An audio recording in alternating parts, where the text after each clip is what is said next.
Y dejé la pregunta más intrigante para el final. Por ahí apareció un papelito, ese fue el único papelito que llegó ahí en la canastita, escrito.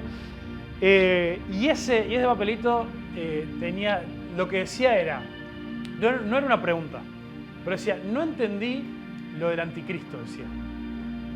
Qué momento, ¿no?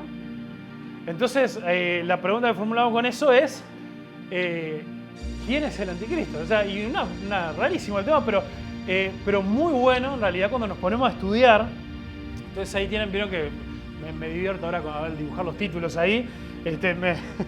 Pero esta pregunta en realidad es una pregunta muy importante cuando nos ponemos a estudiar qué es lo que dice la Biblia. Y la gracia de esta serie es que muchas veces hay ideas que van volando ahí por el aire, por el éter, sobre diferentes temas y cosas, pero no siempre nosotros nos ponemos a ver qué es lo que realmente dice la Biblia y nos manejamos ahí por cosas que escuchamos por ahí, que escuchamos por internet, que alguien nos dijo cuando éramos chicos, y eso pasó con los temas anteriores, pero también con esto. Entonces, yo les tiro esta palabra anticristo. ¿Qué es lo que les viene a la cabeza? El Papa. El tipo me encanta, transparente, sincero. A uno le viene... ¿Qué más les viene a la cabeza? Alguien que va en contra de Cristo. Alguien que va en contra de Cristo. ¿Algo más? ¿Qué más surge? El diablo. Antes que estuvo, antes de Cristo. ¿Hay algo más que se le venga a la cabeza? El fin del mundo. ¿Algo más? Miedo, ¿no?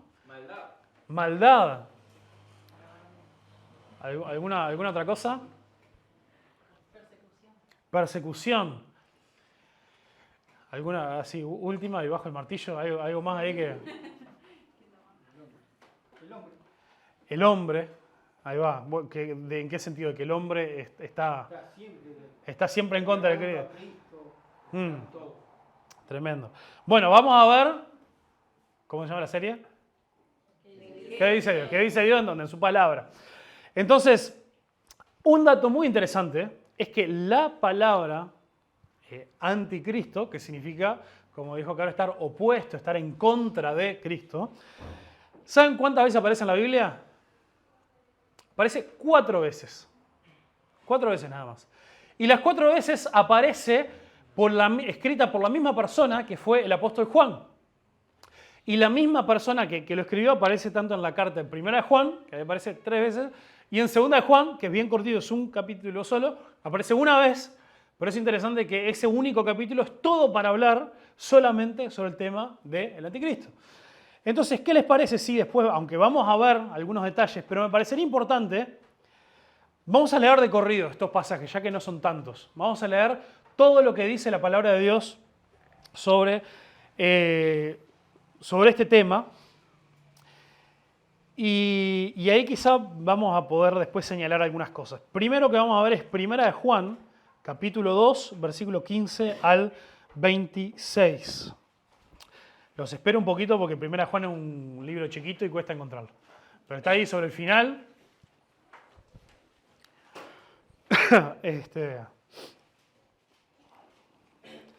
Primera de Juan, capítulo 2. Primera de Juan no es el Evangelio de Juan, viene bastante más después. Capítulo 2, versículo 15. Dice, no amen a este mundo ni las cosas que les ofrece, porque cuando aman al mundo no tienen el amor del Padre en ustedes, pues el mundo solo ofrece un intenso deseo por el placer físico, un deseo insaciable por todo lo que vemos y el orgullo de nuestros logros y posesiones. Nada de eso proviene del Padre, sino que viene del mundo. Y este mundo se acaba junto con todo lo que la gente tanto desea. Pero el que hace lo que a Dios le agrada vivirá para siempre. Queridos hijos, llegó la última hora. Ustedes han oído que el anticristo viene. Y ya han surgido muchos anticristos. De las 4 veces, 2 ya las quemamos acá, ¿no? Dice, por eso sabemos que la última hora ha llegado. Esas personas salieron de nuestras iglesias, pero en realidad nunca fueron parte de nosotros. De haber sido así, se habrían quedado con nosotros. Al irse demostraron que no eran parte de nosotros. Pero ustedes no son así, porque el Santo les ha dado su Espíritu y todos ustedes conocen la verdad. Así que les escribo no porque no conozcan la verdad, sino porque conocen la diferencia entre la verdad y la mentira. ¿Y quién es un mentiroso? El que dice que Jesús no es el Cristo, el que niega al Padre y al Hijo es un anticristo. El que niega al Hijo tampoco tiene al Padre, pero el que confiesa al Hijo tiene al Padre también. Por lo tanto, ustedes deben seguir fieles a lo que se les ha enseñado desde el principio. Si lo hacen, permanecerán en comunión con el Hijo y con el Padre. Y en esta comunión disfrutamos de la vida eterna que Él nos prometió. Les escribo estas cosas para advertirles acerca de los que quieren apartarlos del camino. Si 2 capítulos después, 1 Juan 4, versículo 1 al 6. Queridos amigos, no les crean a todos los que afirman hablar de parte del Espíritu. Pónganlos a prueba para averiguar si el Espíritu que tienen realmente proviene de Dios, porque hay muchos falsos profetas en este mundo. Esta es la manera en la que sabremos si tienen o no el Espíritu de Dios. Si una persona que afirma ser profeta reconoce que Jesucristo vino en un cuerpo humano, esa persona tiene el Espíritu de Dios. Tal persona tiene el Espíritu, Pero si alguien afirma ser profeta y no reconoce la verdad acerca de Jesús, aquella persona no es de Dios. Tal persona tiene el espíritu del anticristo, del cual ustedes oyeron que viene al mundo y de hecho ya está aquí. Pero ustedes, mis queridos hijos, pertenecen a Dios. Ya lograron la victoria sobre estas personas, porque el espíritu que vive en ustedes es más poderoso que el espíritu que vive en el mundo. Estas personas pertenecen a este mundo, por eso hablan desde el punto de vista del mundo y el mundo les presta atención. En cambio, nosotros pertenecemos a Dios y los que conocen a Dios nos prestan atención. Como ellos no pertenecen a Dios, no nos prestan atención. Así que como sabemos si alguien tiene el espíritu de verdad o el espíritu de engaño. Y 2 de Juan, ahí ya no hay capítulos, hay solamente versículos, versículos 4 al 11. Dice, qué contento me puse al encontrarme con algunos de tus hijos y ver que viven de acuerdo con la verdad, tal como el Padre lo ordenó. Les escribo para recordarles, queridos amigos, que nos amemos unos a otros. Este mandamiento no es nuevo, sino que lo hemos tenido desde el principio. El amor consiste en hacer lo que Dios nos ha ordenado. Y Él nos ha ordenado que nos amemos unos a otros, tal como ustedes lo oyeron desde el principio. Les digo esto porque muchos engañadores han salido por el mundo. Ellos niegan que Jesucristo vino en un cuerpo humano. Tales personas son engañadores y anticristos. Tengan cuidado de no perder lo que hemos logrado con tanto trabajo. Sean diligentes para que reciban una recompensa completa. Todo el que se desvía de esta enseñanza no tiene ninguna relación con Dios, pero el que permanece en la enseñanza de Cristo tiene una relación tanto con el Padre como con el Hijo. Si a sus reuniones llegara alguien que no enseñe la verdad acerca de Cristo, no lo inviten ni a su casa ni le den ninguna clase de apoyo. Cualquiera que apoya a este tipo de gente se hace cómplice de sus malas acciones. Bueno, leímos ahí varios pasajes, un poco extenso, pero esto quiero que además sirva como una enseñanza aparte para otra cosa. Cuando surge un tema sobre el cual a veces no sabemos mucho, no estamos muy seguros, o un tema a veces medio controversial, o un tema en el cual esto nos suena que quizá hemos aprendido o escuchado cosas que decimos, che, pero ¿de dónde salió eso de la Biblia? Es muy bueno hacer dos cosas. Primero buscar dónde aparece eso en la Biblia. Y segundo, leer también el contexto más amplio, no leer solamente la partecita donde menciona eso, sino leamos un poco antes, leamos un poco después e intentemos entender cómo encaja ese versículo que menciona ese tema o menciona esa cuestión en el resto de la lógica de lo que se viene escribiendo en la Biblia. Porque la Biblia es para ser interpretada, para ser leída, y para eso Dios nos dio la razón. Dios quiere que nuestra fe sea una fe de razón. Y la razón implica a veces cosas básicas de idioma español. De ir, de buscar, de leer, de decir qué significa esto, por qué esto está acá, cuál es la lógica de lo que viene después. Y eso nos va a ayudar muchísimo, no solamente con este tema, sino con un montón más. Entonces, para hacer todo el trabajo que se requiere, tendremos que estar hasta mañana. Entonces, como leímos todos los pasajes, yo les voy a ir mostrando algunas conclusiones y les voy a ir mostrando dónde están. ¿Tá? Así que lo primero vamos a ver algunas cosas que aprendemos de estos pasajes sobre el anticristo. Lo primero que vemos es que es un espíritu, y eso lo dice en 1 Juan 4:3. Ahí el siguiente. 1 Juan 4:3 dice, pero si alguien afirma ser profeta y no reconoce la verdad acerca de Jesús, aquella persona no es de Dios, tal persona tiene el espíritu del anticristo. Entonces lo primero vemos que hay un espíritu del anticristo que aparentemente actúa como una influencia sobre las personas de aquellos a quienes se le va a llamar después las personas que son anticristos. Y esta persona claramente nos deja claro, también en este versículo, que este es un espíritu que ya está influyendo en el mundo desde la época de Juan. Esto también es algo importante porque, como varios dijeron, ¿no? Cuando uno escucha al anticristo se imagina enseguida el fin del mundo, ¿no? Y se imagina enseguida cosas, no sé, películas ahí y cosas medias extrañas. Y es interesante que muchos de esos pasajes que hablan sobre el fin del mundo no mencionan esta palabra, sino que hablan de otras cosas que alguien, y miren, yo estuve leyendo un montón de comentarios y autores y todo lo demás, y nadie explica cómo hacen esa conexión. Simplemente a veces la hacen o la asumen. Y eso también es bueno, no asumamos cosas, veamos cuáles son las conexiones que la palabra de Dios hace, sin nosotros asumir nada, sino intentando hacer de cuenta como que es la primera vez que estoy leyendo este pasaje o sobre este tema y ver qué es lo que la palabra de Dios dice. Entonces vemos que primero que nada, es un espíritu, es el espíritu del anticristo, dice ahí, que influencia o posee a quienes después va a llamar las personas que son anticristos y ya está presente en el mundo desde la época de Juan. Esto también es claro y es importante. Y lo segundo que nos dice es que son muchas personas, no uno también. Cuando se habla del anticristo se habla de uno, ¿no?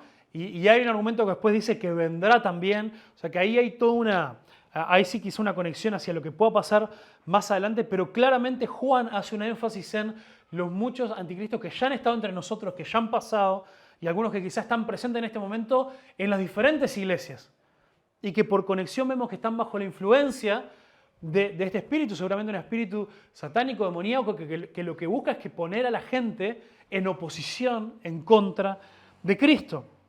Y miren qué interesante el pasaje en 1 Juan 2, 18 y 19. Miren qué interesante lo que dice. Llegó la última hora. Entonces también muchos relacionan esto con el fin del mundo. Pero ¿quién estaba diciendo esto? Juan. ¿Hace cuántos años vivió Juan? Hace muchos, ¿no? Entonces, primero, entendamos que cuando se habla del último tiempo, la última hora, la Biblia tiene muchos usos. Recordemos que hay una profecía en el libro de Joel. En el libro de Joel hay una profecía que dice, en los últimos días, ¿qué dice? ¿Se acuerdan qué decía Joel? Derramaré mi espíritu. ¿Y cuándo se cumplió eso? En Hechos, en el día de Pentecostés. Y entonces comienza a llamar que a partir de Pentecostés, a partir de la ascensión de Jesús y la venida del Espíritu Santo, a eso ya le está llamando los últimos días. Claramente no es el único uso de la palabra que la Biblia tiene. Claramente hay unos últimos días que tienen que ver con la segunda venida de Jesús, pero también entendemos que cada vez que leemos esta frase, y acá se interpreta sola, se explica sola, ¿por qué? Porque nos está diciendo, ya llegó la última hora. Y esto no lo escribieron la semana pasada. Esto lo escribieron hace mucho. Y Juan dice, desde ese momento ustedes ya han oído que el anticristo viene, o sea, está por venir, pero al mismo tiempo dice, bueno, y ya han surgido muchos anticristos que están entre nosotros. Y ahora, ¿qué es lo que nos dice de estos muchos anticristos que están entre nosotros? Nos dice tres cosas claves. Dice, estaban en las iglesias. Esto también es algo muy, muy importante. Si estaban en las iglesias, eran personas ¿qué parecían? Parecían cristianos. Parecían cristianos. Lo segundo que nos dice es que si estaban en las iglesias, lo dice en pasado, después aclara que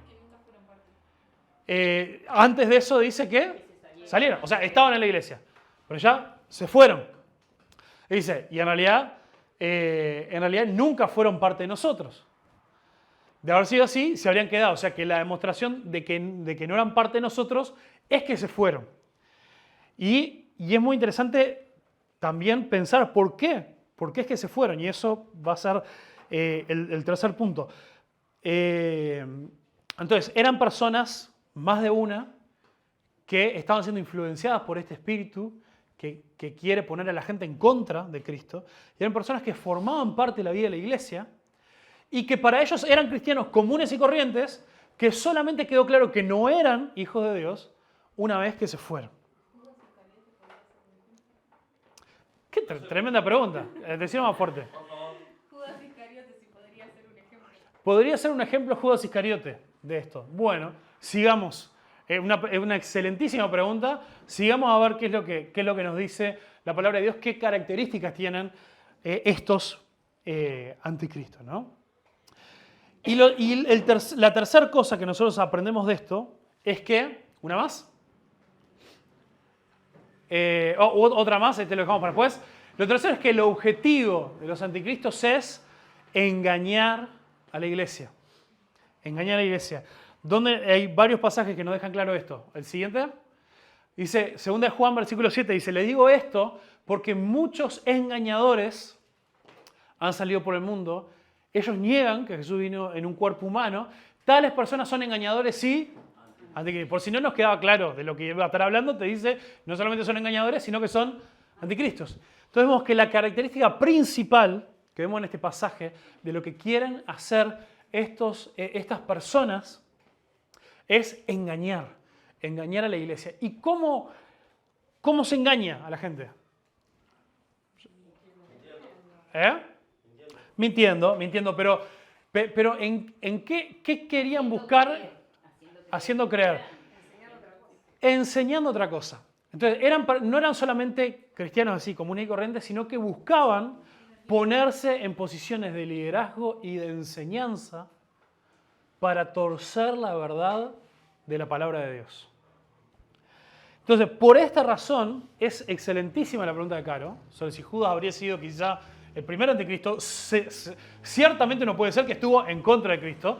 Y aparte también la Biblia nos dice que fue influenciado por un espíritu para hacer eso. Por el espíritu mismo de Satanás. Yo diría que no es de lo que Juan está pensando, porque Juan específicamente está pensando en personas que forman parte de la iglesia y ellos buscan engañar y torcer la verdad de las Escrituras en cosas importantísimas que tienen que ver con quién Jesús es. Entonces, después, una más, otro pasaje más. 1 Juan 4.1. Acá lo que nos dice nos viene diciendo toda esta descripción que ya leímos, y dice, porque hay muchos falsos profetas en el mundo. Entonces, y viene hablando justamente de los anticristos.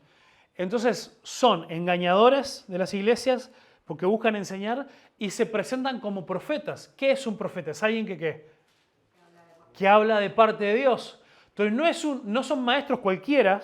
No es alguien que viene y que dice, bueno, hermanos, vamos a abrir las escrituras, vamos a ver justamente, ¿no? Leyendo qué es lo que podemos entender, qué es lo que Dios nos puede guiar, sometidos a la palabra de Dios. Por eso la importancia de nuestro primer valor, de que queremos valorar la palabra de Dios sobre nuestras opiniones, porque eso nos va a ayudar de filtro. Muy diferente cuando alguien hoy, por favor, no me entiendan que yo no quiero decir que cualquiera que dice esto es un anticristo, no es eso. Pero qué común es hoy escuchar por todos lados, Dios me dijo, ¿no? Por ahí, ¿no? Uno escucha en algunos contextos, en algunas iglesias, en internet, gente que sin ningún filtro, sin ningún cuidado en absoluto, pone en su boca la palabra de Dios, diciendo Dios me dijo tal cosa. ¿Y qué le vas a discutir? Si el tipo no te vino con un versículo y te dijo, no, mira, vamos a estudiar, a ver, ¿qué entendemos de esto? ¿Qué dice el contexto? ¿Cuál es la regla de interpretación de la Biblia que usan todos los cristianos? ¿A qué conclusión nos puede llevar? Sino que el tipo te dice, no, está bien, la Biblia dirá algo, pero Dios me dijo tal cosa. Yo iba caminando y sentí algo así que fue Dios el que me habló. ¿Y qué te voy a poder discutir con eso? No, lo que te puedo discutir es que así no funciona la cosa. Pero en realidad, si cuando las personas que dicen hablar de parte de Dios, eso es un terreno escabroso y peligroso. Entonces, por eso nosotros tenemos que aferrarnos a la palabra de Dios. Y que esa sea nuestra guía, que ese sea nuestro filtro. Y por supuesto que en nuestra relación personal con Dios, en nuestro tiempo de oración, claramente Dios es un Dios vivo y un Dios que nos habla. Pero nosotros mismos tenemos que entender que tenemos un corazón engañoso, que nos puede engañar a nosotros mismos. Y que incluso aquellas cosas que nosotros sentimos que Dios nos puede estar diciendo y nos puede estar guiando, es bueno y es necesario pasarlo por el filtro de la palabra de Dios. y pasarlo también por el filtro de hermanos maduros en la fe que también han pasado tiempo estudiando la palabra de Dios. Y esa es otra de las razones por las cuales es muy importante la comunidad sobre el individualismo. Es uno de los grandes peligros de la gente que quiere vivir su vida cristiana sola y aislada de los demás y dice, yo no necesito de la iglesia. Aparte de que eso no existe en la palabra de Dios, un ejemplo de eso, un ejemplo sano de eso, es sumamente peligroso. Porque yo me puedo autoengañar a mí mismo, yo me engaño a mí mismo todo el tiempo. Pero gracias a Dios que tengo una comunidad que me ayuda a valorar las cosas, me ayuda a pensar, podemos conversar, podemos orar juntos, podemos buscar juntos la palabra de Dios. Y también la comunidad histórica de la iglesia, que es lo que la iglesia ha entendido de la palabra de Dios en estos últimos 2000 años. Y por eso es importantísimo de que los profetas que dicen hablar de Dios, sean todas cosas estén sometidas a la revelación clara y específica de la palabra de Dios que fue dada a todos. Y lo siguiente que nos dice como una característica de eso es que son, como ya dijo alguien, mentirosos. Siguiente pasaje, 1 Juan 2:22. ¿Y quién es un mentiroso? El que dice que Jesús no es el Cristo y el que niega al Padre y al Hijo es un anticristo. Entonces, nos dice también que los anticristos son mentirosos. ¿Cuáles son las mentiras? Hay 3 mentiras específicas que Juan presenta. En el pasaje anterior que ya vimos dice que Jesús no es el Mesías o que Jesús no es el Cristo, dice ahí, ¿no? Que Jesús no es el Cristo, ¿qué significa? Que no es el enviado de Dios. Por lo tanto, no es el enviado de Dios para salvar al mundo, que su sacrificio, su muerte y su resurrección no sirvió para nada. Que no tiene el valor que la palabra de Dios nos dice que tiene. La segunda cosa dice que Jesús no es el Hijo de Dios. ¿Vieron cómo dice ahí el que niega al Hijo y al Padre? Negar al Hijo y al Padre, que es negar, eso tiene muchas implicancias, negar la deidad de Cristo. Y hoy en día está llenísimo de iglesias entre comillas, y que ellos se quieren autoproclamar evangélicos, que niegan la deidad de Dios. Y por eso decimos que esas no son iglesias. Pasa eso con los mormones y los testigos de Jehová, que ellos niegan la deidad de Cristo. Eso es negar al Padre y al Hijo. Hay algunas iglesias también que tienen entendimientos muy erróneos y equivocados de lo que es la Trinidad. Eso es negar al Padre y al Hijo, y además al Espíritu Santo. Y lo otro que dice claramente en 1 Juan 4:2, dice que Jesucristo, los que niegan o no reconocen que Jesucristo vino en un cuerpo humano. Eso es negar la encarnación de Cristo. Gente que quizá daba vuelta en las iglesias y gente capaz esto en iglesias que se formaron en el Imperio Romano y que no habían salido de Jerusalén, dijeron, bueno, todo esto está bien que Dios se acerca a nosotros y nosotros le podemos conocer, está todo precioso, pero Jesús seguramente, como hacían los griegos, es una metáfora, es mitología de la cual nos sirve para la vida, es súper lindo, seamos iglesia, pero no es que Él vino de verdad, sino que es una historia. Y hoy también está lleno de personas que creen esto, que creen que la Biblia está llena de este tipo de historias. Estas son personas que por más que digan, Jesús es un buen maestro, Jesús, está todo bien con Jesús, mirá qué lindo como Jesús nos enseñó a amarnos los unos a los otros, pero son mentirosos y engañadores. Entonces, esto es lo que estos pasajes nos dicen del anticristo. Entonces, si hay futuros anticristos, como dijo Juan, que vendrían, que seguramente estaba refiriéndose no solamente al fin del mundo, sino también a lo que siguió pasando durante el resto de toda la historia de la iglesia, y estudiar la historia de la iglesia nos habla y nos enseña de que esto ha pasado todo el tiempo. Todo el tiempo hubo personas que formaron parte de iglesias que quisieron enseñar mentiras y engañar a la iglesia y tuvieron que salir de la iglesia demostrando que no eran verdaderos hijos de Dios. Esto es lo que dice la Biblia sobre el anticristo y los anticristos. Punto, más nada. Después, hay personas que quizá lo llegan a relacionar, y es lo que no he encontrado todavía en todos los comentarios y libros que estuve leyendo, alguien que realmente se sienta a explicar por qué hacen conexiones directas con otras cosas que pasan en el libro Apocalipsis y cosas lo más. Pero cuando hablamos de la palabra o de esta cuestión de anticristo, es esto lo que dice la Biblia. Entonces, ¿y a nosotros qué? Bueno, todas estas instrucciones fueron escritas a verdaderos cristianos con un propósito específico. Y vamos a ver entonces ahora lo que a nosotros más nos tiene que importar. Conclusiones que sacamos de estos pasajes. Importa, hermanos, importa lo que creemos. Y esto hoy en día es una de las enseñanzas más importantes que vos y yo podemos recibir. ¿Por qué? Porque estamos en la época del relativismo. El relativismo en donde no importa lo que vos crees. Vos podés creer lo que sea porque lo que importa ¿qué es? Te dice la gente. Ser feliz, ¿qué más importa? Lo que sentís, importa tener un buen ¿qué? Un buen corazón, unas buenas intenciones. Y si vos decís por lo menos tener un buen corazón, tener buenas intenciones, que cada uno tenga su verdad. Esta es la moneda corriente de hoy en día. Y de golpe, si vos tenés una convicción firme sobre algo, todos los que predican la tolerancia, de golpe, se vuelven intolerantes contigo. No me escuchen mal, por supuesto que tenemos que ser tolerantes. Por supuesto que tenemos que convivir con la gente y amar a la gente que piensa diferente a nosotros. Pero eso no significa que yo voy a negociar con cosas que son absolutas y que si me preguntan o se da una conversación, claramente que la verdad que enseña la palabra de Dios es la verdad. Creo que les he dicho ya este ejemplo, pero ya que venimos hablando de la plata, ¿no? Los domingos anteriores.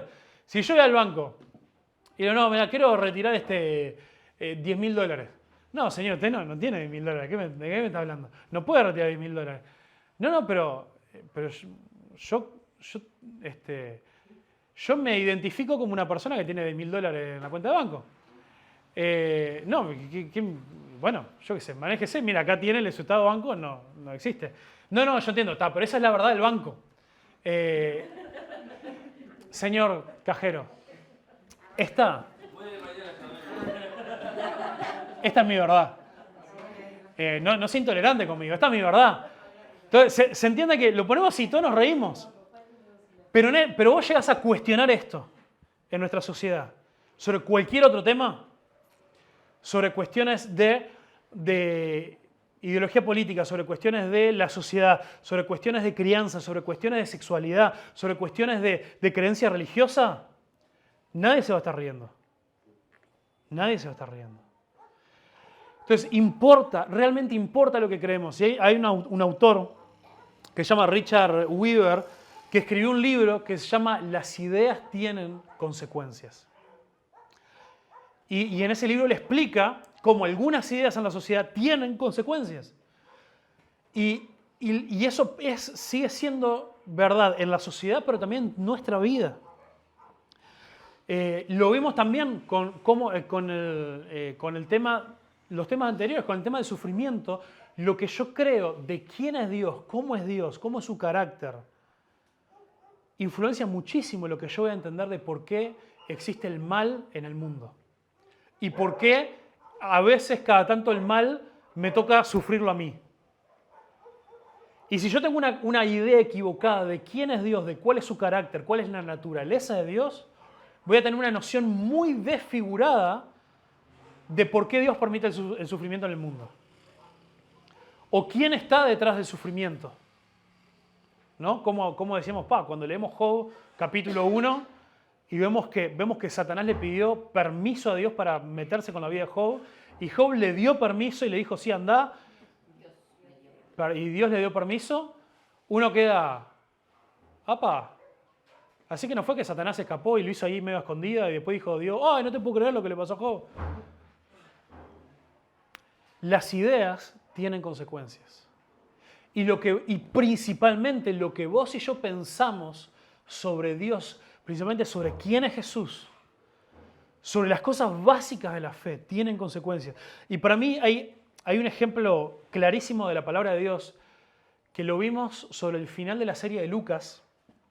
¿Se acuerdan cuando llegamos a la crucifixión y Jesús tenía crucificado a un lado a un criminal que lo insultó? Y tenía crucificado al otro lado a un criminal que lo defendió. Y nosotros vemos ahí una interacción tremendamente corta, una interacción que nos demuestra que la salvación no es por obras, pero una interacción en que, aunque cortísima, de 2 versículos, nos demuestra que importa lo que creemos. Miren, Lucas 23, 39 al 43. Dice, uno de los criminales colgados junto a él se burló. ¿Así que eres el Mesías? Demuéstralo salvándote a ti mismo. Este hombre no iba a la iglesia, así que no era un anticristo, pero cuestionaba que Jesús fuera el Mesías. Dice, sálvate a ti mismo y a nosotros también. Versículo 40. Pero el otro criminal protestó, ¿ni siquiera temes a Dios ahora que estás condenado a muerte? Nosotros merecemos morir por nuestros crímenes, pero este hombre no ha hecho nada malo. Luego dijo Jesús, acuérdate de mí cuando vengas en tu reino. Jesús respondió, te aseguro que hoy estarás conmigo en el paraíso. Este es un precioso pasaje, y ahí murieron los dos. Este es un precioso pasaje para recordarnos de que ese hombre no pudo hacer absolutamente nada para salvarse. La salvación es por gracia, no por obras. Pero sí es un pasaje que en esas poquitísimas cosas que dijo ese hombre, sí nos recuerda que importa lo que creemos. Miren todas las cosas que este hombre creyó en ese momento que quedan demostradas en lo que dijo. Primero, creyó en la deidad de Jesús. Dijo, no te importa, ni siquiera temes a Dios. Estando ahora en el lecho de muerte, creyó en la deidad de Jesús. Creyó en que Dios debe ser temido y respetado. Creyó en su culpabilidad y el merecer la muerte que estaba recibiendo. Creyó en la inocencia de Jesús. Creyó en que la muerte no detendría a Jesús. Porque sabía que Jesús estaba muriendo junto a él y le dijo, acordate de mí cuando vengas en tu reino. Creyó en que la muerte no detendría a Jesús. Creyó en que Jesús era el Mesías y el Rey eterno del pueblo de Dios. Creyó en que Jesús tenía autoridad para decidir su futuro eterno, si Él se lo pedía. Entonces, importa lo que creemos, importa lo que creemos de Dios. La segunda cosa o otra cosa más que aprendemos de esto es que lo que creemos tiene consecuencias eternas. El apóstol Juan en estos pasajes nos habla de que el que no se aparta de estas verdades conoce a Dios, pero el que se aparta de estas verdades no conoce a Dios.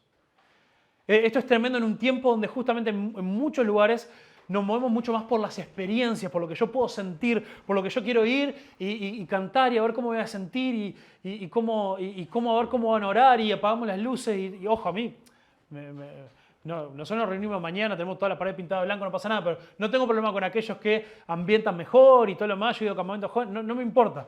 La cuestión es cuando hacemos esa la centralidad de nuestra experiencia.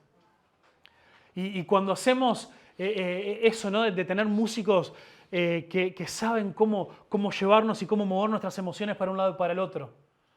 Que está genial que podamos seguir creciendo en todo lo que tiene que ver de hacer las cosas con excelencia, pero que no se vuelva la forma de nosotros experimentar a Dios. Porque acá nos habla el apóstol Juan que el conocer a Dios tiene que ver con lo que nosotros podemos conocer de Él. Y también tiene consecuencias para esta vida. También nos habla ahí el apóstol Juan de que el que se aparta de esta verdad va a tener una pérdida de la comunión con Dios en esta vida, no solamente en la eternidad. Y después también ahí va, uno anterior, a ver, ¿puede ser? Ah, no. Bueno, no importa. Dice, lo segundo es que nos lleva a desobedecer a Dios.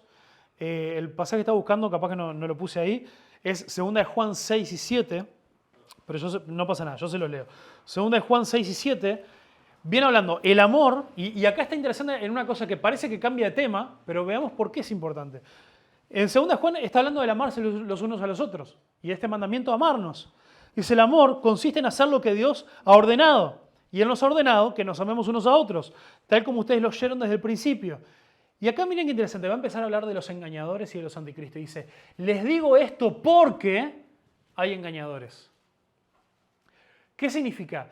Que el apartarnos, dejarnos apartar de las verdades de Dios, nos va a llevar a dejar de amar a Dios, por lo tanto dejar de obedecer a Dios, por lo tanto dejar de amar a nuestros hermanos. Ahí está. Les digo esto porque les digo que se amen unos a otros. Les digo que el amar a Dios es obedecerlo y el obedecer es amar a los hermanos, porque hay engañadores. Muchos engañadores han salido por el mundo. Y uno no escucha a muchos engañadores diciendo, qué bueno sería empezar a odiar a los demás. No, pero ¿saben qué pasa? Las ideas tienen consecuencias. Lo que creemos tiene consecuencias. Entonces muchas veces lo que pasa es que nosotros empezamos a creer cosas erradas de la palabra de Dios y por lo tanto empieza a cambiar nuestra definición de lo que es amar a otro. O empieza a cambiar nuestra definición de lo que es amar a Dios. Justamente si quizá lo que más nos empieza a importar es nuestra experiencia, ya pensamos que amar a Dios es en base a lo que yo siento hacia Él y no en base a cómo yo lo obedezco. O empiezo a pensar que amar a Dios, como dice este mundo, que amar a los demás, como dice este mundo, es que el otro siempre se sienta bien. Por lo tanto, nunca lo voy a confrontar cuando está equivocado. Nunca lo voy a confrontar cuando está en pecado. Y ahí la palabra de Dios me enseña que eso no es amor. Eso es autopreservación. Eso es querer que los demás piensen bien de mí, es querer que llevarme bien con todo el mundo. Y eso no es verdadero amor. Entonces vemos cómo las ideas y lo que creemos tienen consecuencias. Y ahí sí el siguiente versículo. 1 Juan 2. Bueno, no importa. No, me equivoqué, no pasa nada. Bueno, entonces perderemos nuestro amor por Dios, tenemos falta de amor por los hermanos y comenzaremos a amar al mundo. Esta es la conexión con el primer pasaje que vimos. 1 Juan capítulo 2. Los primeros dos versículos, esos del 15 al 17, nos hablan del amor del mundo y después nos empieza a hablar de los anticristos. ¿Qué tiene que ver? Lo mismo. Dice, por lo tanto, ustedes deben seguir fieles a lo que... No, este es otro. 15 al 17, no pasa nada. Si está mal la presentación, la hice mal yo, no se preocupen. Entonces nos dice ahí, en el 15 al 17, dice, no amen este mundo ni las cosas que les ofrece, porque cuando aman al mundo, no tienen el amor del Padre en ustedes. Pues el mundo solo ofrece un intenso deseo por el placer físico, un deseo insaciable por todo lo que vemos y el orgullo de nuestros logros y posesiones. Nada de esto proviene del Padre, sino que viene del mundo, y este mundo se acaba junto con todo lo que la gente desea. Queridos hijos, llegó la última hora. Y ahí empieza a advertir. Entonces, ¿por qué? ¿Por qué poner las dos cosas juntas? Porque al dejarnos engañar, nos va a alejar de la verdad de Dios, y alejarnos de la verdad de Dios nos va a acercar cada vez más al mundo. Y el mundo no es solamente sexo, droga y rock and roll, no solamente todo lo que a veces vemos como ese opuesto a las cosas de Dios, sino a veces también es una religión que ha quitado a Dios del centro. Entonces por eso tenemos que ser cuidadosos. Y acá viene la exhortación final y la más importante es que todo esto Juan lo escribe para pedirnos que estemos atentos. Debemos estar atentos. Es una advertencia que Juan hace una y otra vez. Y esta es la razón por la cual después de estudiarlo me terminó gustando tanto este tema y poder conversarlo. Porque, hermanos, es importante que vos y yo aprendamos a estar atentos. Primero, 2 Juan, versículo 10. Miren lo que dice. 2 Juan, versículo 10. Dice, si a sus reuniones llega alguien que no enseña la verdad de Cristo, o sea, un anticristo, dice, no lo inviten a su casa. Fuerte esto, ¿no? Los cristianos somos llamados a ser hospedadores. Somos llamados a amar a la gente, aún a nuestros enemigos. Pero acá el apóstol Juan, que aparte es conocido como el apóstol del amor, pues se pasa hablando de amarnos los unos a los otros. Y de golpe nos dice, no lo inviten a su casa, ni le den ninguna clase de apoyo. ¿Esto saben a qué está relacionado? A lo que vimos el domingo pasado, de que las iglesias usan sus recursos para apoyar y sostener económicamente a los que enseñan la palabra. Entonces, cuando habla también de que los engañadores han salido por el mundo, está hablando de que muchos de estos eran como predicadores itinerantes, que salían a recorrer iglesias por ahí y a ver quién les prestaba sus oídos. Entonces dice, cierren la puerta porque esa gente es peligrosa. Y no se ve peligrosa, se ve súper amable, se ve súper bien. Sin embargo, dice, no los inviten ni le den ninguna clase de apoyo. Cualquiera que apoye a este tipo de gente se hace cómplice de sus malas acciones. Entonces, una advertencia es estar atentos y entender. ¿Se acuerdan cuáles eran las tres características? Era que estaban en la iglesia y ¿cuál era lo siguiente? Enseñaban y después ¿qué pasaba con ellos? Se iban de la iglesia. Ahora, permítanme hacer esta conexión. Los que están en las iglesias para enseñar y desviar a la gente la verdad no se van solos porque tienen ganas. Se van de las iglesias porque la gente que escucha y se da cuenta que eso no es palabra de Dios, Le dice, muchas gracias por acompañarnos. Hay una instancia para mostrar, mira, esto no está en la palabra de Dios. Sos siempre bienvenido a quedarte y escuchar la palabra de Dios. Pero si tu actitud en este lugar va a ser de venir y querer influenciar, querer tomar un lugar de liderazgo y de enseñanza para desviar a la gente de la verdad, te vamos a invitar a que te retires. Entonces, este tipo de gente no se va sola. Entonces, esto es una advertencia para que las iglesias estén atentas a este tipo de engañadores y que los echen. Y entonces, esto ¿saben por qué otra cosa es importante? Esto es una de las bases de lo que somos las iglesias bautistas. Le voy a enseñar una palabra linda y una palabra de esa que no usamos muy seguido. Esta palabra se llama congregacionalismo. No sé si alguno ha escuchado alguna vez esa palabra. ¿Le suena? No. Ahí va. Congregacionalismo habla de la forma de gobierno en la iglesia. Y esto nos dice que la autoridad máxima en la iglesia, que entiendo yo que es una enseñanza bíblica, que justo caracteriza a las iglesias bautistas en teoría y a otras más, que la autoridad máxima en la iglesia la tiene ¿quién? La asamblea de miembros, o sea, la congregación. Otra razón importantísima por la cual animamos a un proceso formal de membresía. Para saber, bueno, quién va a formar parte de este tipo de decisiones. Es una razón por la cual nosotros, 2 veces al año, a veces 3, tenemos una asamblea. Y en la cual claramente yo como pastor y el grupo de la comisión tomamos muchas decisiones, pero es con el voto de confianza de la asamblea. Y cuando volvemos a tener una asamblea, la asamblea tiene toda la libertad de cuestionarnos y de hacernos preguntas y de decirnos, che, esto no nos gustó, vamos a hacerlo diferente. Con la Biblia en la mano, claramente. Porque la autoridad máxima en realidad es la Biblia. Pero después, y es la razón por la cual esto es como vieron en las democracias que están los 3 poderes y se supone que se controlan los unos a los otros. La Biblia tiene algo muy similar en el tema de la iglesia. Cuando en una iglesia la autoridad máxima y no hay nadie por encima es el pastor, no es garantizado, pero hay una buena chance de que tarde o temprano va a pasar cualquier cosa. ¿Por qué? Porque el corazón es engañoso para todos. Y los pastores también estamos en un proceso de santificación en el cual quizá a veces nos equivocamos y necesitamos ser corregidos por los hermanos con la palabra de Dios. Entonces, por eso también es tan bueno e importante el congregacionalismo, que es que en las iglesias, la asamblea, los miembros, cuando nos juntamos todos a tomar decisiones, sean la autoridad máxima. ¿Por qué? Porque esto es algo que es una enseñanza de la palabra de Dios, que la iglesia, no el pastor, tiene la responsabilidad de estar alerta a cuando las cosas empiezan a ir mal. ¿Por qué? Porque no solamente un invitado puede venir y enseñar cualquier cosa, sino que un día yo puedo pirar colores y empezar a enseñar cosas que están por fuera de la palabra de Dios. Y es su responsabilidad llamarme la atención.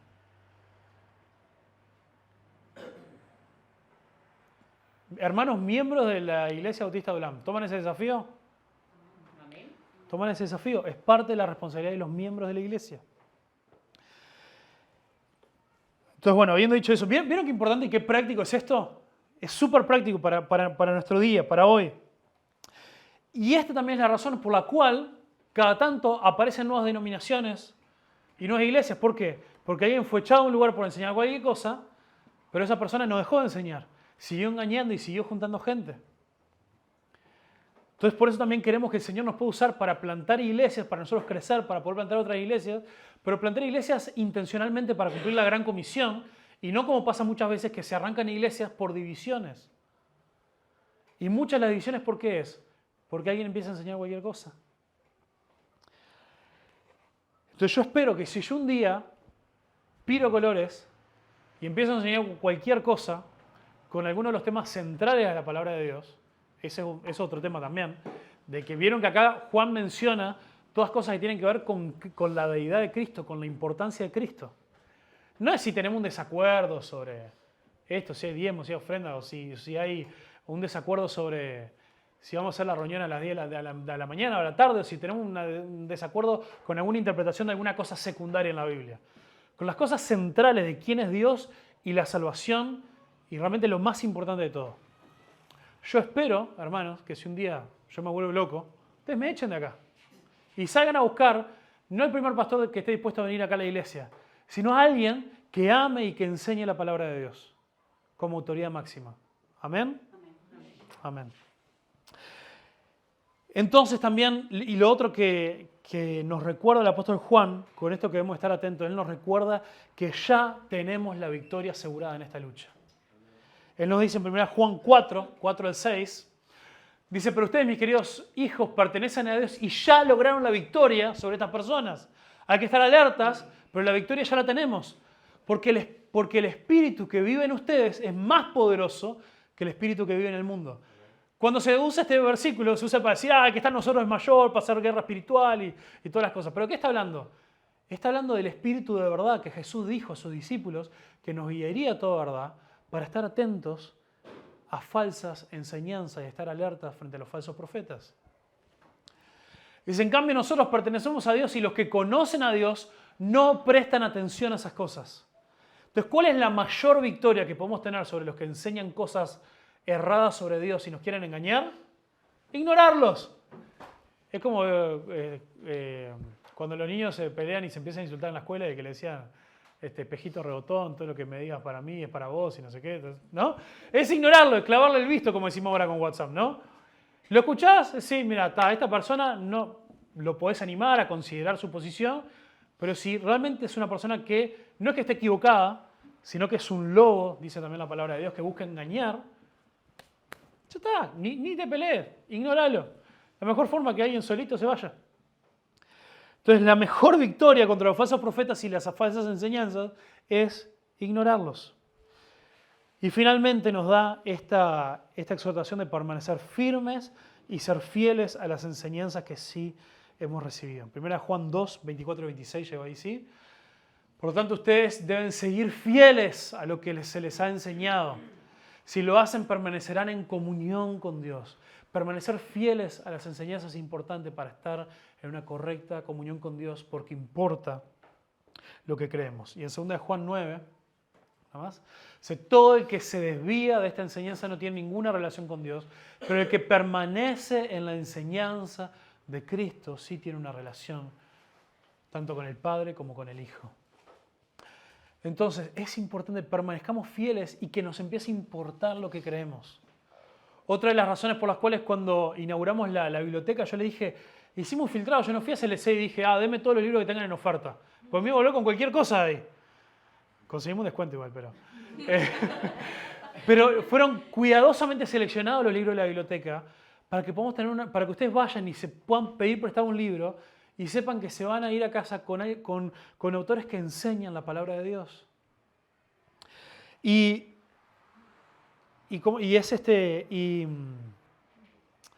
es importante permanecer firmes, porque es también lo que dice que si vamos a mantener una buena relación con Dios, lo que también nos va a ayudar a poder crecer como iglesia, es una iglesia sana, firme en la palabra de Dios. Entonces, solamente un asterisco y al final. Diferenciemos entre lobos, como los describe también Jesús, a una oveja común y corriente puede estar equivocada. ¿Cómo diferenciamos eso? Entre una persona que quizás vino a otro lugar donde recibió una enseñanza diferente o a alguien que decimos, esta persona está queriendo enseñar cualquier cosa. Bueno, primero que nada hay realmente un tema de actitud en el corazón. Es una persona que cuando uno se sienta con la palabra de Dios muestra una cierta humildad de decir, bueno, es verdad, mira, me cuesta todavía cambiar mi pensamiento en esto, porque es lo que creo desde chico, me va a tomar un tiempo, sigamos juntándonos, sigamos leyendo juntos la Biblia. ¿Hay una actitud para eso o hay una actitud de decir, no solamente yo creo esto, sino que voy a usar cada oportunidad que yo tenga para, en los refugios que no está el pastor, voy a empezar a insistir sobre esta idea que yo sé que la iglesia no cree. Voy a portarme bien durante un tiempo a ver si me dan una oportunidad para enseñar y cuando pueda, sácate, ahí, meto esto. Hay una gran diferencia. Entonces, con quizá ovejas confundidas, como puede pasar quizá de personas que pueden haber venido de alguna iglesia, no sé, de los mormones, donde se enseñaba algo claramente contrario al Evangelio, Tengamos paciencia, mostremos amor, abramos la Biblia juntos, mostremos que ese es nuestro valor, de que valoramos la palabra de Dios. Y no empecemos a oponer, a hacer chocar la idea mía contra la del otro. Eso no tiene sentido. Usemos la palabra de Dios, que es donde sabemos nosotros que está la verdad.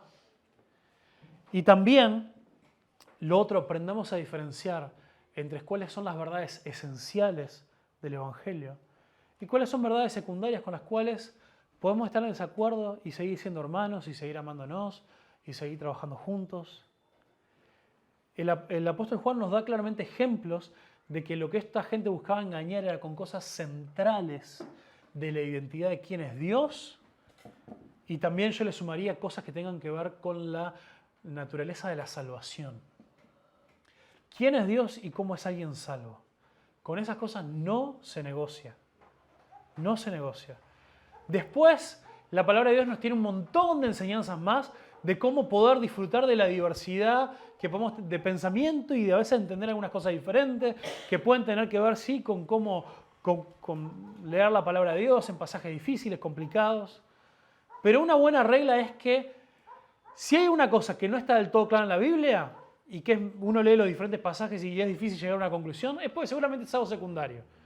Ahora, si uno lee algo que claramente el idioma español nos ayuda a llegar a la misma conclusión, es porque eso es claro y eso es central.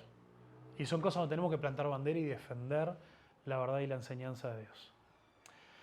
Así que este es un domingo un poco diferente quizá a otros por el tema, pero es un buen domingo para exhortarnos, para animarnos a estar atentos y a que entendamos de que lo principal que guíe nuestra relación con Dios es cuánto nosotros lo vamos conociendo a través de su palabra y no lo que yo voy sintiendo, porque lo que yo siento va y viene. Pero el compromiso que yo hago con Dios al afirmarme en su palabra es lo que permanece. Amén. Y es lo que me ayuda a obedecer a Dios. Que nos dice el apóstol Juan que la obediencia a Dios es lo que demuestra mi amor por Él. Amén. Amén. Padre, en el nombre de Jesús te alabamos y te damos gracias por tu palabra. Gracias porque tu palabra es clara y tu palabra, Señor, es eficaz. Y Padre, yo quiero pedirte que tú nos ayudes a quienes somos tus hijos a poder salir desafiados y con un compromiso renovado a buscar la verdad, a estudiar tu palabra, a no conformarnos, Señor, con lo que escuchamos por ahí, a salir nosotros con esta responsabilidad. Si yo tengo que conocer la palabra de Dios, así yo puedo estar atento de lo que se enseña. Así yo puedo corroborar lo que escucho por ahí en la iglesia o en internet o en las redes sociales o cuando me encuentro con un amigo de otro lugar. Así puedo buscar realmente lo que dice la palabra de Dios. Y así puede mi relación contigo estar fortalecida por conocerte más y mejor. Ayúdanos, Señor. Y líbranos, Señor, que si en algún momento somos tentados por cualquiera de las razones a alejarnos de tu verdad, sacudinos, Señor. Utiliza, como hablaba hoy Alex, Señor, a los hermanos, que tengamos la confianza de acercarnos, de hacernos preguntas, de desafiarnos, para buscarte más. Padre, te amamos y te bendecimos. Y queremos crecer como iglesia, Señor. No solamente en número, sino también en profundidad de conocimiento de tu palabra. Para amarte, para amar a los demás y hacer tu voluntad. En el nombre poderoso de Jesús. Amén.